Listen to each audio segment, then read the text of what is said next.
In this video today, we are going to make red velvet cupcakes. So I have some ingredients laid out. I have buttermilk that I made myself, which is here. And basically what I did was use plant-based milk and some apple cider vinegar. Also, I have my red food coloring. I have a version of this of the red velvet cake that I call velvet cake, and that's without the red food coloring. So sometimes I add it, sometimes I do not. I have 2.5, I believe, cups of self-rising flour. I'm using aquafaba for my egg replacement. I'm using oil. I have canola oil for my cupcakes. And what I'm missing in this clip is 1 cup of sugar, or 1.5 cups of sugar. And so I'll be adding that. I'm using vegan sugar. I will post a picture of what I use. I believe it's called Marina, the brand that I use. I'll post a picture of it right here. Also, we have to improvise, y'all, because I don't have Hershey's cocoa powder. So I'm using Hershey's syrup, the dark chocolate syrup, which is vegan. So I'm going to be using just a pinch of that because I don't know about y'all, but I like the cupcakes, the red velvet cakes that taste like it's rich and moist. But you can tell that it's a real red velvet cake. I don't like the red cakes that taste like chocolate. So I won't be giving y'all too much of this, but we'll add some of it in the recipe just because. If you can tell, my buttermilk is starting to curdle, or my milk is, which is, like I said, the plant-based milk and the apple cider vinegar. I don't have that extra vinegar sitting out because I may not add it due to the fact that I have this buttermilk that I've made with the apple cider vinegar. So anyway, y'all see the ingredients, and I'm also adding a little bit of vanilla extract. I don't have that sitting here because I'm using a little bit of vanilla beans. You can kind of see it over here. I'm going to be using that. So y'all, let's just get right into this video. So we're going to go ahead and pour in our sugar. And I need 1.5 cups of this. So I'm just going to use the same cup and add in my 1.5 cups of sugar. Then I'm going to go ahead and add in my oils. I have 1.5 cups of oil. I had to pour that in very slowly,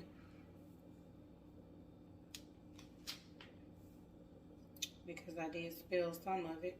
So I'm going to go ahead and add in 1.5 cups of oil.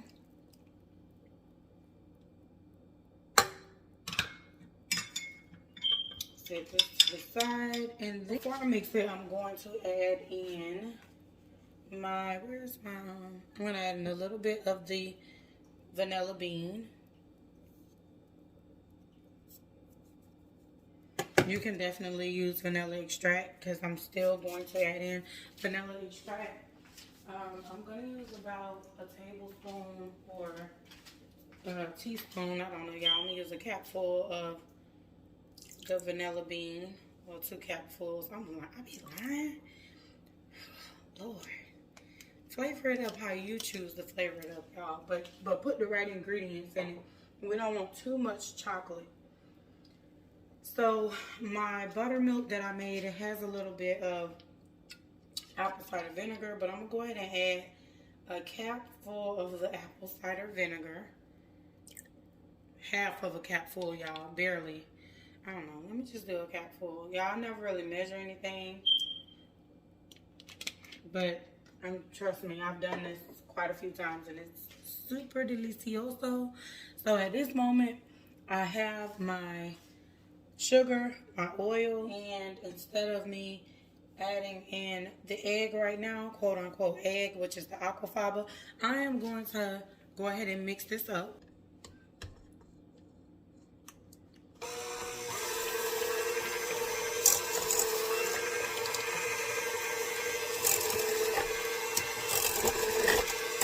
And some of y'all may be like, okay, why are you using a hand mixer inside of a mixer?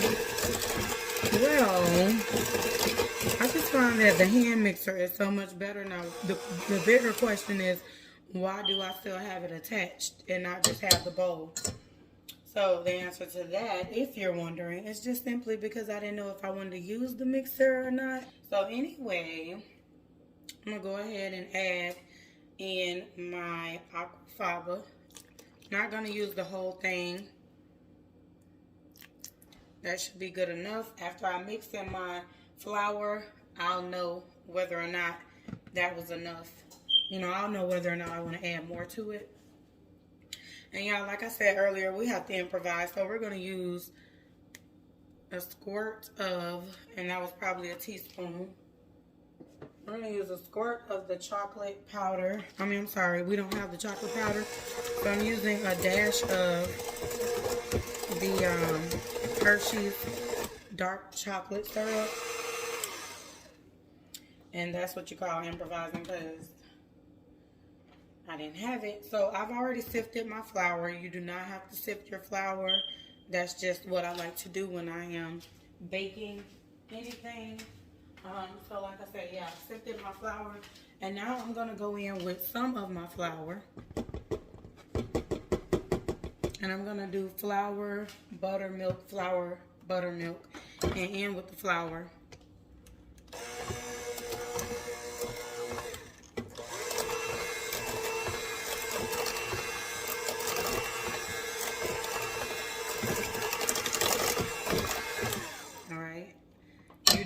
To mix in between, but I like to kind of work that flour through, and then that way it's not clumpy and I'm not mixing for a lot, you know, a long time. Because let me add a little bit more, because when you do that, you can sometimes overwork your dough or your batter. So I'm gonna add this, and then I'm gonna mix it again. Just enough to, you know, see that it's been mixed.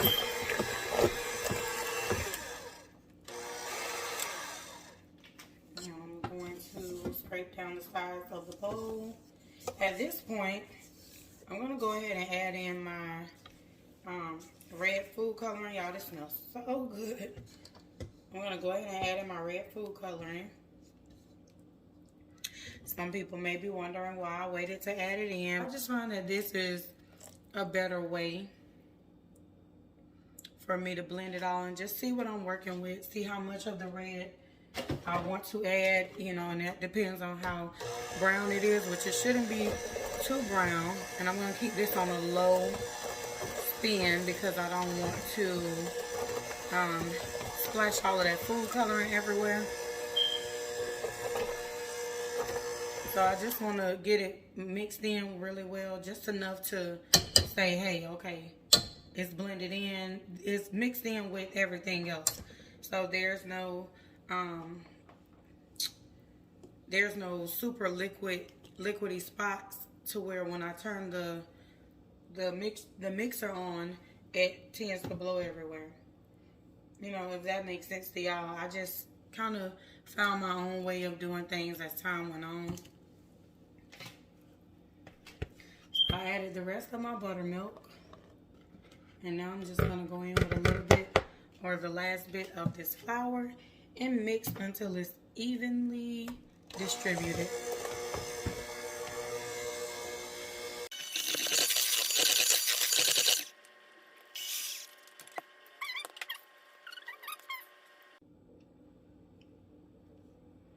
So I have blended everything up. And y'all, I haven't really figured out this whole pouring method. Normally, what do I do normally? Oh, normally I bake cakes. So, and when I'm doing cupcakes, it's not red velvet. So the kids are super excited about this. I've already made my cream cheese icing. I did that earlier on. So my cream cheese icing basically consisted of vegan cream cheese. You find whatever brand or, you know, whatever style is best for you. And I also added butter that was room temperature. And what else? of course, confectioner sugar. So this is perfect, y'all. As you can see in that fast forwarded clip, I did have to add in more of the, so yeah. Now I'm just going to take this ice cream scooper and probably use this as a guide to fill up my cupcake bins. I don't know, this could take all day. So I'm actually going to fast forward this process as well. I'm going to do one more and then I'm going to speed it up.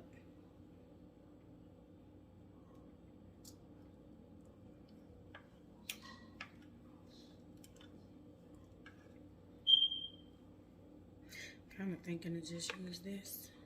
That might be better. Yep.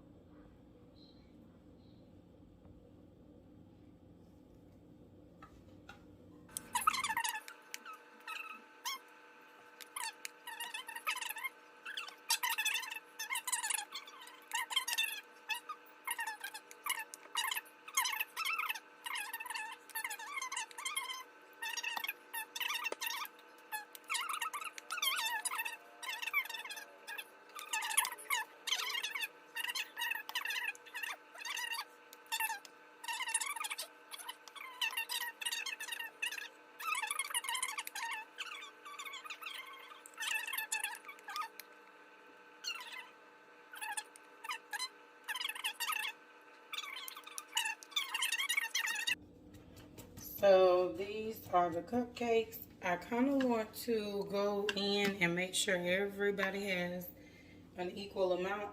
At the same time, I do feel like I may have filled some of them up a little bit too high, but we'll see. We'll just have to see. But these, y'all, they smell so good. They don't smell like chocolate, which is exactly what I was shooting for. I'm going to pop these into the oven at 350 degrees until they rise to the top. Y'all, I can't even tell you how long. Just check it in about, we'll check it in about 20 minutes or so.